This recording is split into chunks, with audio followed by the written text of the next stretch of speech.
Hello everyone, and welcome back to Risk of Rain. It's been a while, but we're back, and you guys voted. A long time ago. So we're going into the monsoon with the last class of the game, the mercenary. So here we are, the last class of the game that you would probably unlock. This class is extremely unique. This class is a melee fighter. He fights with a laser sword of sorts. But the difference between him and every other melee fighter is that he is a combination character. He's even more squishy than the miner, and in comparison to Handy and Acrid, he has no ability to sustain himself whatsoever. This character I consider to be one of the best classes of the game, but at the same time I also consider him to be the absolute 100% hardest to play. Let's just start off by explaining his attacks. We'll start off with his Zed. The laser sword. It deals 130% of his base damage and slashes directly in front of him, but unlike the Miner and Handy's basic attack, it does not pierce every enemy in front of him. Unlike Acrid's, it doesn't just hit one. It actually hits up to 3. This can cause him some mild issues, but is also a bit of a benefit. Next up is Whirlwind. Whirlwind is a double attack, dealing 80% of the mercenary's base damage in two strikes, therefore a total of 160%. It also boosts him into the air ever so slightly, and does actually hit everything in its hitbox, which is actually much larger than it looks. After that we have Blinding Assault. Blinding Assault is the basic mechanic of this character. I'm just going to go over quickly what it does here. You dash forward, you're invulnerable while doing so, and anything caught within the dash has 120% of your base damage done to it. If you hit anything with Blinding Assault, then you can use Blinding Assault again. If you hit anything with it the second time, you can use it again, but then it will inevitably cool down for 6 seconds. Finally, we have Eviscerate. Eviscerate, it hits the nearest enemy for 110% of the mercenary's base damage 6 times. If the enemy dies in the process, it will target the next nearest enemy there afterwards. You are completely invulnerable for the process of this entire thing, and it will home in on whichever one is closest to you. As such, this is, again, one of the more useful attacks that this character has. It is his primary way of dealing single target damage. Imagine it as sort of a version of the Commando's V attack. So now that we're done with that, I'm going to explain what I meant by this character being difficult to play. He's very unintuitive. You get the idea from looking at his stuff that he's sort of meant to be a combo character, or someone like to the Miner. The truth is that this character actually has a remarkable amount of sustained damage if you can manage to do it properly. And that's what we're going to be going over today. Now, the mercenary is a multi-hitting character, so therefore his items that are very kind to him are the same as they are with the commando. Some things like the Brilliant Behemoth, which I managed to get as my first item this time around. And I do want to note, before we really get started here, I'm not particularly great with this character. I'm actually remarkably bad, I would say. I guess for my own standards. So, to start off with, this character has relatively low damage, actually. He doesn't actually do very good damage just based on his base stats. But what he does do is a lot of hits very quickly, and having a decent amount of time that he can do them in without being able to be hit. The character is a bit of a combo character, unlike the Miner, who, as I said before, is not actually that good at combos.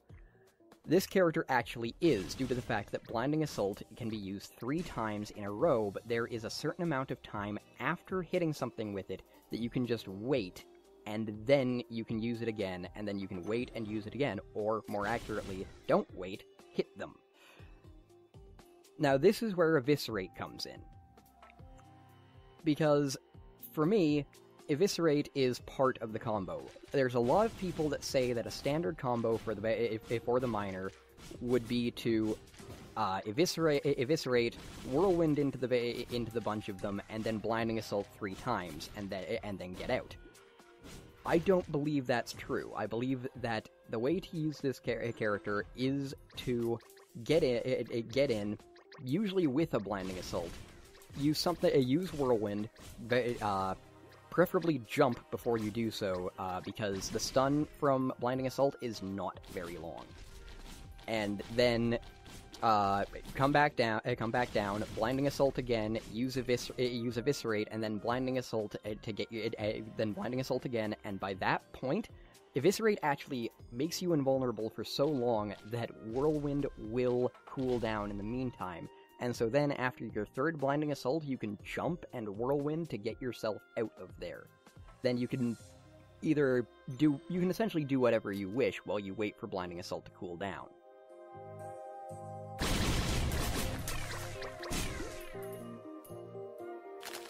This actually winds up dealing much, much more damage than serrating in and just blinding assaulting 3 times after a whirlwind. But the thing is that is a staple combo. That is something that you can use when it's appropriate. The thing is that not always will the same combination of attacks be appropriate, and that is where this character's bit of unintuition comes in, is that you have to adapt your combos on the fly to the situation that you're in. Therefore, sometimes eviscerating in and just blinding assaulting 3 times and getting the hell out of there is actually a really wise decision. For example, what I wound up realizing is one of this character's primary enemies is the Rock Golem. Because the thing is that most other things can be stunned by Whirlwind. The Rock Golem can't, and the little jump boost that you get will actually not get you outside of his hitbox. I died many times to the Rock Golem when I first played this character, due to the fact that I didn't quite understand that is why you have to jump before you use Whirlwind. Almost always. Just to keep yourself safe. Now, the other thing is Eviscerate itself. Eviscerate is an excellent attack.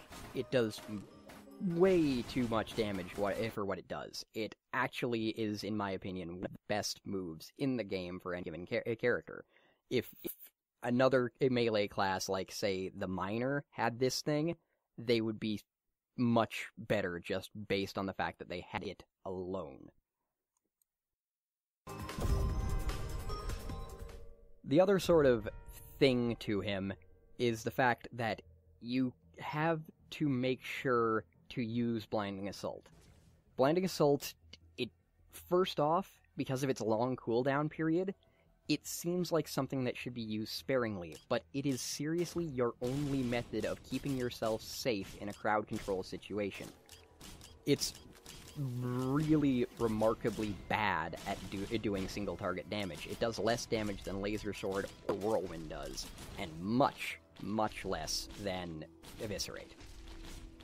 And as such, it should be used only in situations where there is a crowd to deal with. As you can see right now, as I'm dealing with this guy here, I don't use Blinding Assault on him at all. Because for all I know, there's about to be like a horde of mechanical spiders that would spawn in right behind me. That is the thing with this character, is you really have to know how to keep yourself from getting hit. And this is where we get to the next bit of him. Knowing your enemy's attack patterns. This is the same thing I went over with the Miner before, that the Miner has to know when he's about to be hit in order to use his attacks properly. This is why you have to keep an eye on the crowds that you're dealing with this character, because if there's, say, mechanical spiders in there, you know that the ground is not very safe. But at the same time, if there's snow golems in there, then you know that the air isn't particularly safe either, because their hitbox is huge. Oddly enough, this is also one of the few characters where they have a really easy time dealing with Black Imps and no, just Black Imps, actually. They just have a really easy time dealing with Black Imps. I was about to say Claymen, but actually no. They have a bit of trouble with Claymen due to the fact that Claymen have a remarkably fast attack. and sometimes you can have some problems where directly after a blinding assault, before you even get the chance to do anything afterwards, just a Clayman just hits you, because he does. Now I'm going to get to kind of why I have an issue with this character, particularly in Monsoon difficulty, and that's Blighted enemies. The thing is that this character is good at doing single-target damage, but not when there's a crowd around what he has to kill. Eviscerate will target whatever is closest to you, not whatever is most threatening, like the sniper's spotter. So it's sometimes difficult to actually hit what you want to with it. And this is the reason why Monsoon is such a tough thing for this character, is that you want to hit the Blight, you always want to hit the Blight, but sometimes you activate your Eviscerate and it targets some random thing in the crowd. This is why I'm very glad that I got the Brilliant Behemoth as the very first item in this successful run, because that thing is incredibly helpful for crowd control situations. And right now, I want to take a second to note what I'm doing right there. Another important part of this character is knowing when to run, what's worth it and what's not. And right there, staying around in that crowd was simply not worth it, and ow. Ow, ow, ow, ow. This is another thing that I got early, was an infusion, which is actually great for this character, because his staple low stats just make it so that things that will increase your base health, things that will increase your base damage, anything like that is even more valuable to this character than it is to others. But now that we're done with that, I'm going to get to what's going on in the run at the time. You might have noticed a little while ago that I had 3 items to choose from, and I went for a life savings. I admittedly got another one afterwards, but I went for a life savings that time. That's because early in the game, if you can get something like life savings or smart shopper, I recommend doing it. Because the more items you can get, the better. And there's nothing worse than being, like, off finding the teleporter, coming across a chest, and being, like, 4 gold away. So you have to go and wait for for something to spawn in. Instead, you just wait for, like, 12 seconds, get the thing, and run. And then, another thing is that I got a charge field generator early on. And I think that I've mentioned before that I love this item. But for a character class like the mercenary here, it's even more valuable due to the fact that not only are you consistently in close quarters combat, if you're doing your stuff right, but it just generally increases the damage of your combo. And if your combo does not quite do the damage, then while you're running away, there's a distinct possibility that the charge field generators just being there will wind up killing the things for you. Now, another thing that's kind of weird is how it is that I did this teleporter sequence. You might have noticed that I just sort of jumped. That I just ran afterwards and jumped off the hole in the bridge to make it down here. And that's pretty much due to the fact that right now, I don't feel confident in what I have, and I know that there's stuff on the way back to the teleporter that will be exceptionally valuable. And so, therefore, I made the decision to just jump down here, have everything spawn down here, spread it out somewhat so that I would have less gigantic crowds to deal with, and just kind of maintain my position afterwards. So that's why I'm just sort of camping in here, is I'm getting everything to spawn in a generally speaking the same place, and just trying to kill them all off utilizing Whirlwind and Blinding Assault. And this does something, I'll say. Another thing is that the use item that I currently have, the Shield Generator, is not the best for this class at all. With this class, you don't actually even want to stay in the fray all of the time. You want to combo and get out. Your laser sword does not deal enough damage to really wind up mattering. And so it was essentially the only pick that I had, and as you can see, like right now, I'm not dealing very much damage to this guy while I'm just standing right in front of him, just beating the hell out of him with my basic attack, because my other attacks all have gigantic cooldowns. Also, I just used Blinding Assault 3 times in a row. That's pretty much due to the fact that this is a Blighted enemy, and I know that I'm not going to take him out for a lengthy period of time. So I'm just utilizing all of the things that I have to my advantage. Ow. That's part of the reason why I actually don't like the mercenary. I personally am someone who enjoys tanky characters, and considering that my favorite class is handy, I'm sure that's not very surprising. But the squishiness of this character can make it so that sometimes you're alive and doing fine, and then suddenly 3 things hit you and you're dead.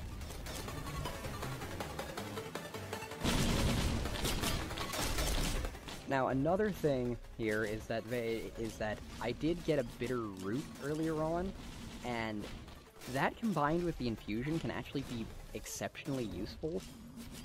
But the one thing that I got early on that I don't like, I picked it up because technically speaking it's a benefit, but sometimes it can just backfire, and I'm sure that I don't even have to explain as to why, but I will anyways. The boxing glove. Melee characters and the boxing glove. It's like peanut butter and molasses. It just doesn't work out well. Because you wind up smacking something and you're like, okay, I'm in the crowd, I'm doing my combo. This one enemy just abruptly flew the hell over there, and great, now I can't do anything to him. So now I'm gonna have to run away, and he's gonna have like a completely different health total than everything else in that crowd. And it's all because of this one item. Don't like the boxing glove for melee characters, because it's just unreliable as fuck. Now, one thing that I noticed, actually just kind of newly, by fighting our little buddy Ifrit over there, Ifrit doesn't do much damage. He actually really doesn't. And I didn't notice that before. But now that I was like against him right there, I just wound up noticing that his actual damage of his attack is pretty pathetic. He's actually relatively easy to deal with if there's no other crowd around him.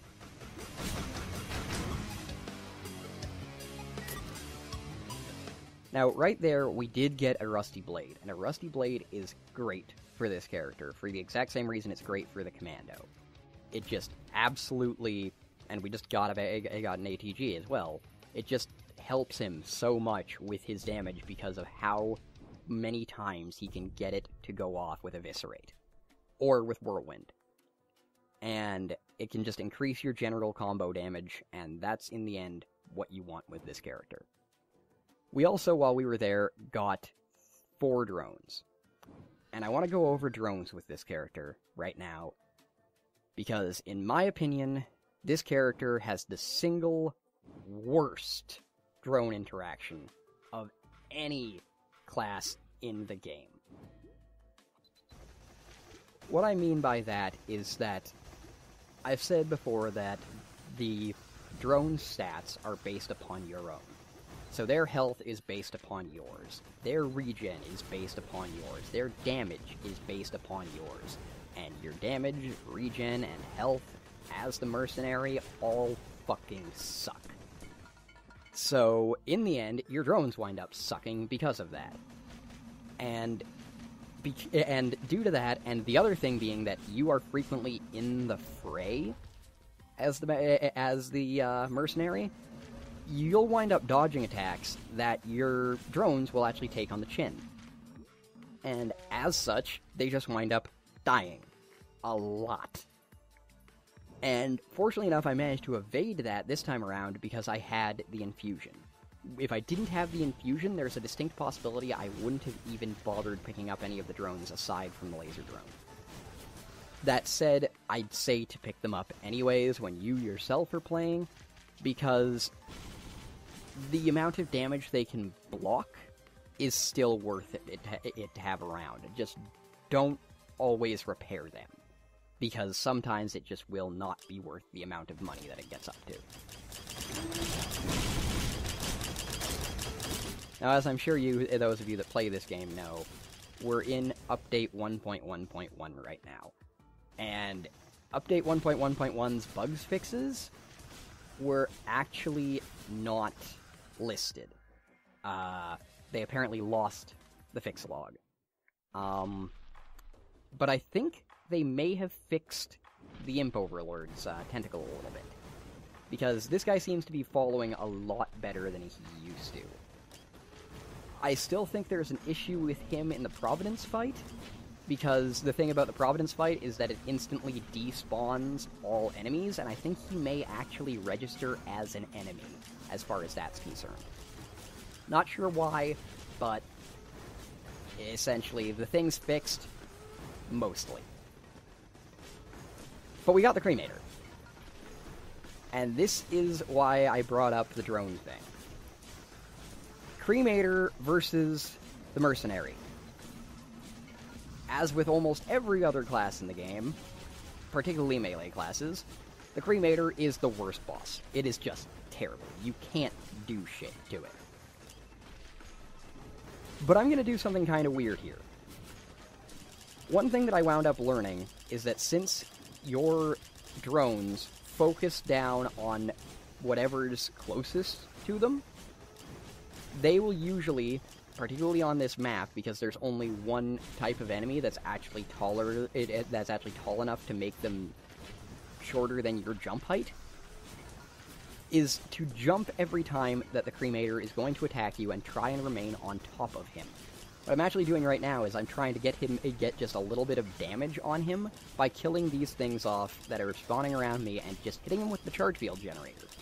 Just allowing that thing to deal just like little bits and pieces of damage while jumping or dodging every time that one of his things like that are coming in on me. Because the thing is that the projectiles, when they're in the air, they lose their hitbox if they hit anything. Meanwhile, when they hit down, that does not have a lost hitbox of any sort. It just hits anything that's within the area. And as such, I was actually able to endure that Cremator spawn much more easily than I would have been able to if I had no drones at all. And that's what I kind of consider drones to be the primary advantage of drones for the mercenary, is the fact that they allow him to keep a distance, for one, but also they allow him to absorb more damage than he would usually be able to, and allow you to be a little bit more reckless while you're at it. Now, another thing we got was the Sprouting Egg. And the Sprouting Egg, to me, is actually one of the better items, particularly for the Mercenary. Because the thing about the Mercenary is that you make your combo and you get out. That's how you work a lot of the time. And getting out and being able to heal while you are out is much more effective. Now, I'm going to say one thing right here for those of you watching the shorter episodes. This is how I'm going to be doing this from here on out. We're going to be splitting the video into every now and then. We're going to be splitting the video in two, but I'll also be posting the whole thing. So this is where it'll split here. See you in a bit. For those of you that are still watching, hello! We'll probably be splitting it mostly around the Temple of the Elders area, unless something goes really, really strange in the way that I record the thing. Anyways, back to the matter at hand. We got Blighted Claymen. And thank God for drones. Because drones are the ones that are allowing me to survive this, and then I almost didn't survive it, just as I said that, of course. But they are very, very helpful for dealing with Blighted Claymen.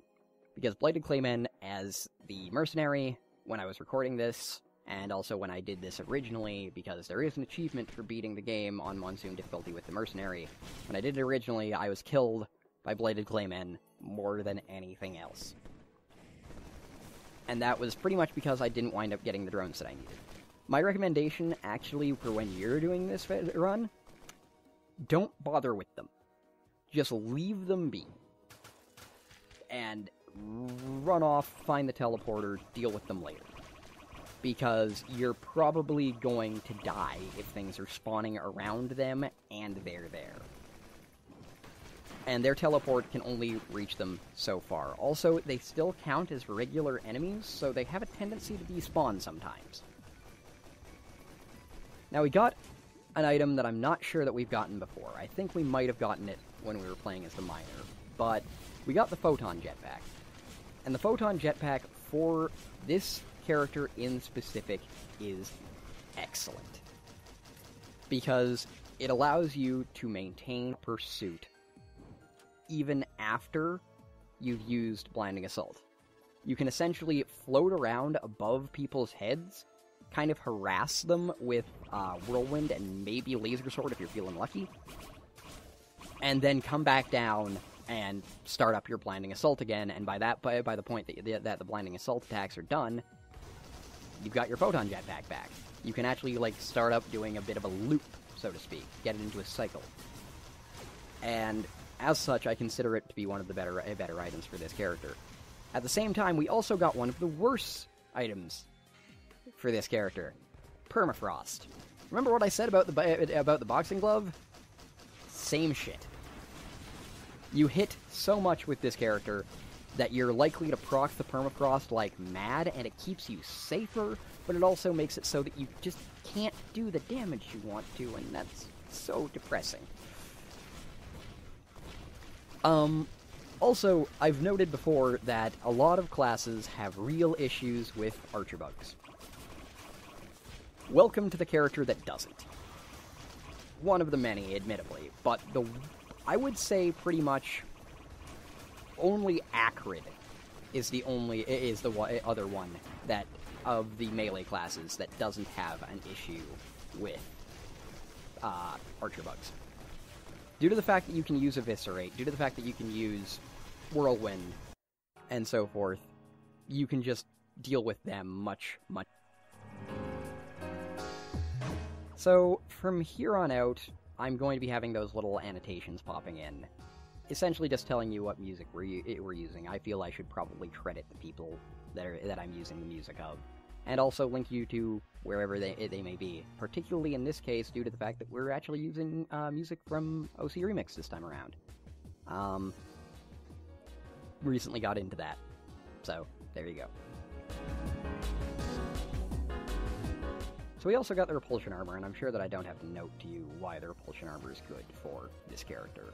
With any given melee class, you're likely to be taking hits sometimes, and the Repulsion Armor can allow you to sometimes just take those hits and then go like, oh, the Repulsion Armor is active, time to just deal some damage and then get out. Now I did this run of the Contact Light a little bit weird. And as we go through this area, I will note to you what's weird about how I did it. First off, I activated that thing just to get more things to spawn, because I really wanted the backup, but it spawned in such a way that I got the first aid kit instead. Not too happy about that one. But, moving forward, I think we're actually, I'm actually just leaving through this direct area right here. Because I want to show something off here. It's something that I missed showing off when I was the miner, because I could have gotten it as the miner just fine, but playing as pretty much any class with the Photon Jetpack, you'll be able to do what I'm about to do. And namely, that's go right up here, grab onto this rope, and fall down, because you're bad at platforming, and then get up through this hole. And this is kind of like a little bit of an Easter egg type of thing, I think. I'm not actually sure if it's bugged or not, because the thing is that there's certain things about this area that are very strange, only one of which I'm showing off right now. And that's that up and over here, there's a teleporter in the top left. Just sort of there, for no reason. I'm not sure about it myself, but... What this does, however, allow you to do, in my case, is it allows you to access all of the areas, all of the cargo holds, without having to activate the timer thing. Also, holy horde of goddamn bosses. Just right now, just 2 Imp Overlords and a Blighted Clayman. All at the same time. And I think that I guess my greed just took me over. There's actually 2 Blighted Claymen, I think. But I think my greed just took me over right here, and there's another Imp Overlord. Ugh.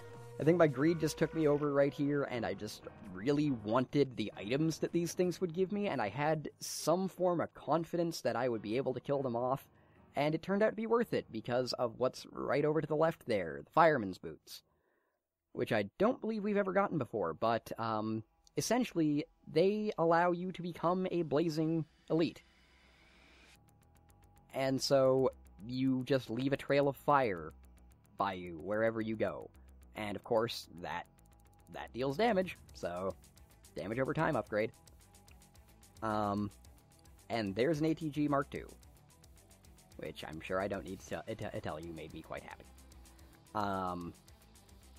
There's even more Blighted Clayman right there. Fucking hell. Upon review, this was actually probably a really bad decision. But the war banner dropped, so at least there's that. Like, at least I have, like, some kind of backup plan. But I guess I just was feeling myself pretty hard right here, and just really wanted to, kill these things off, show them who's boss. Anyways, moving forward, we did get a crowbar, and a crowbar for most classes is very, very helpful. For this class, it is not. Low damage makes it so that the initial hits that you get don't do that much damage. They don't get boosted that much by the crowbar, unlike with, say, as the primary example, the sniper, who would be able to just pretty much one-shot a lot of things with a crowbar around. We also got a Smart Chopper. Smart Chopper is actually really good on the last level. Smart Chopper, unlike Life Savings, is actually good throughout the game, due to the fact that your drones are probably going to break in the final level pretty frequently, and as such, having that thing around to make it so that you gain a whole crap ton more money, because it really boosts the amount of money you get. Since you can get that whole crap ton more money, it makes repairing them a lot less painful. And therefore, you can enter the last area with a lot more stuff. I just activated Eviscerate for no reason. Well done me. Now, I'm trying to explore the entire area here, because, as I said before, I'm not too experienced with the mercenary. And, as such, I'm a little bit paranoid about one phase of Providence. When we get to Providence, I'll note which phase that is. But I'm pretty sure that I was actually a little bit wrong to be this worried. Because I'm sticking around here fighting these blights because they give me items, and I like items. And so what I wound up having happen instead was that two of my things broke, and I forgot to actually pick up that mysterious vial because I was confused.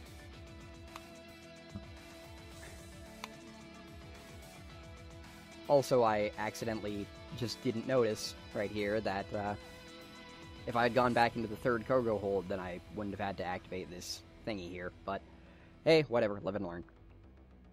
Now, later game with the mercenary.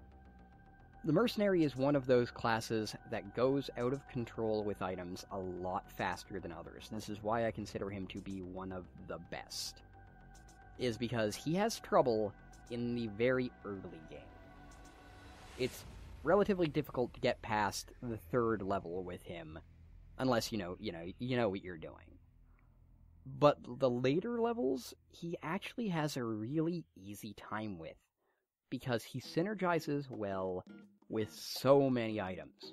Like, looking around the current item list that I have, I can think of 2 items in the entire thing that I can say would be actually, like, actively bad for him. And, like, only a few that are even mediocre. almost everything we have is great for him. The med kit allows him to heal after he gets hit the one time. The fire shield allows him to knock things back so that if they do hit him, he doesn't get bursted afterwards. The bitter root allows him to make up for his weakness as far as health goes. The guardian heart does the same thing. His regen isn't very high up either, so the sprouting egg and the mysterious vial do that great. The rusty blade we just got is an excellent item for his damage stats. Same with the barbed wire. Same with even the energy cell. And then I'll admit I was using the low frame rate right there to get myself that Tesla coil and that telescopic sight because, well, you know, if the game's giving me an advantage, I might as well use it. The Toxic Worm, an excellent item for any melee class because they're always in close. Panic Mines, same thing as the Fire Shield, just with a lot more damage. Mortar Tube does it increases its damage because of Eviscerate, making it proc so often. We're still using the shield generator, which is something that I would really prefer not to be doing. But, you know, you work with what you got to a certain extent. We just got the Bustling Fungus, and earlier on in the game, that would have been great. I actually love the Bustling Fungus with characters like the Mercenary who have low health, because it allows you to, after an emergency situation, just stand still for a little bit, take a break, you know, smoke a doobie, whatever you want to do, and just let the mushrooms get into your system and heal you. So essentially, it allows you to maintain yourself well. And anything that allows this character to maintain themselves is a blessing in my book, because he has next to no ability to do that on his own. Now, all that said about his synergy with items and all of that, in this level, do not ever stand still as the Mercenary. That's a general note, but particularly in the last level. There are so many Blighted enemies, so many elites, so many things that can just take out a third of your health in one attack, like that Blight just did. And as the Mercenary, if you allow them to swarm you like that, you'll die. Just no doubt about it. You will be dead afterwards. And so as such, just rush through the area as fast as you can in every situation. Do not wait around for keycards. The keycards will not be worth your time, and there's a distinct possibility you'll just wind up dead just because you were trying to get the keycards. Just get whatever keycards you can get on your way. I know that I went through all of those cargo containers before. Would not have done that without the Photon Jetpack. The Photon Jetpack expedited that process so much more that I figured it was worth it. Right there, I'm doing something relatively interesting with the Blinding Assault, because Blinding Assault does something kind of neat in some situations. Right there, I needed to get through that area, and I did so in a very, very quickened manner due to the fact that I had Blinding Assault active. I went into one enemy, went from them to another, and went from them to another. And the whole time I was invulnerable to anything they were going to do to me. And as such, like, just using that to your advantage is actually pretty essential when you're not confident you can take on what's in front of you, or you just really, really need the speed. And right now I do, because I'm 43 minutes in on Monsoon difficulty. And even in spite of that, I'm about to do something kind of silly. Namely, that I'm actually going to wait around a little bit here. And there's actually a reason that I'm doing that. And that's that I really want my use item to be active. Because I gained a new use item. I got a backup down there. I also grabbed a Leeching Seed, and I'm sure that we can all figure out why it is the Leeching Seed's great for the Mercenary. Lots of health, lots of hits, lots of health. But I have the backup now. And this is not the part of Providence that's an issue. At all. Providence, his first form, is so predictable. And as such, with Blinding Assault around, and the Photon Jetpack, so you can do that if you want to, with Blinding Assault around, you can just predict his every move. There, I eviscerated just to get through that. I Blinding Assaulted to get out. I Blinding Assaulted again, but missed, I will admit, to get out of the next attack that came at me. And essentially, he's a joke. Like, there's really nothing else I can say about him here. Just wait him out while he's shielded, and aside from that, just dodge his attacks and you're good. There's really nothing more to say about this one. So instead, I'll just go into the Tesla coil real quick, as to why it is that thing's great for the mercenary. Same reason as the rest. Like, there's really not much to commentate on here, because all I'm doing is eviscerating when he does that, blinding assaulting when he's not, and just not doing anything else. Although I am doing one thing, and that's that when he's shielded, I'm not bothering to dodge. And that's because I don't know when that shield's going to go away. And when it does, that's when I will start to dodge, because all of my dodges are attacks, and they do have a high cooldown. If I were to attack him, get just a pile of ones off of it, and wind up dodging his attack entirely, and then his shield goes away, and I have no ability to dodge anymore, I've put myself into a situation I don't want to be in. And now the Gilded Worms. The Gilded Worms, in my opinion, for the mercenary in specific, are the hardest part of Providence. Because they have a real habit of just getting the hell out and having way too much health.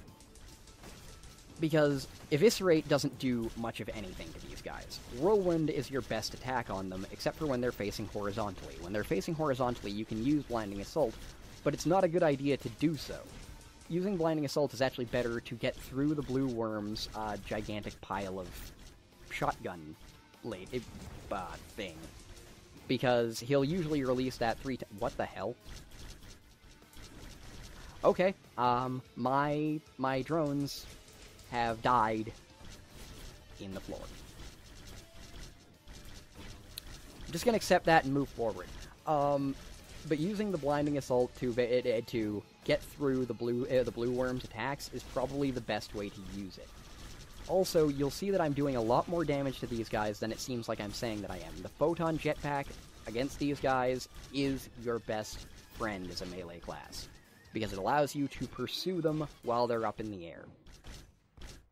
And I'm actually not going to go for the Samarang, because the thing is that I would go for the Samarang if these guys weren't already almost dead. One of them's already dead, the blue one is enduring slightly better than the red one. But the Samarang is useful against these guys, and not very useful against Providence himself. And so I've just decided to opt out of it. Going to the cabin turns out not the best plan. Now, third form of Providence. Third form of Providence is a problem. This is the big one. Because the thing is that those two guys right there, you'll notice that I'm just targeting them down as hard as I can. It's because they are the biggest problem in this fight. If you let them live, they are going to harass you continuously. You'll wind up blinding assaulting, then abruptly your health is gone because they were the ones that were targeting you at that time, and you didn't notice because you're on monsoon difficulty, so you don't get the notification. The other thing is that I'm going straight for the Shadow, and this is something that I recommend doing with every melee class, is go straight for the Shadow the moment that he spawns it, because he's going to be shielded, and the Shadow won't be. And so, going for the Shadow is honestly my biggest recommendation. Not only that, but also as a lot of classes, you have like certain things that happen when you kill something, and getting that to go off earlier, always better. The other thing is that with the shadows around, using the Photon Jetpack to get Providence to go up onto the top levels and get the Shadow to go onto the bottom ones is essential. Because, well, not essential, but it's really useful if you have the Photon Jetpack around. Because the thing is that if they're together, they're a whole lot more likely to maul you than if they're separate. Because they have that simple just slash attack, and if you can get through the slash with a dodge, you can only do that when there's one of them. The other one's likely to hit you otherwise. And now his shield's down, he has no more ability to spawn things, so I'm just trying to do as much damage to him as possible. Honestly, he has no chance at this point. Good night. And we've unlocked the Ancient Scepter. I'm going to point out that I'm going to be doing something special about the Ancient Scepter, because it is one of the most interesting... Rest in peace, guys. One of the most interesting items in this game.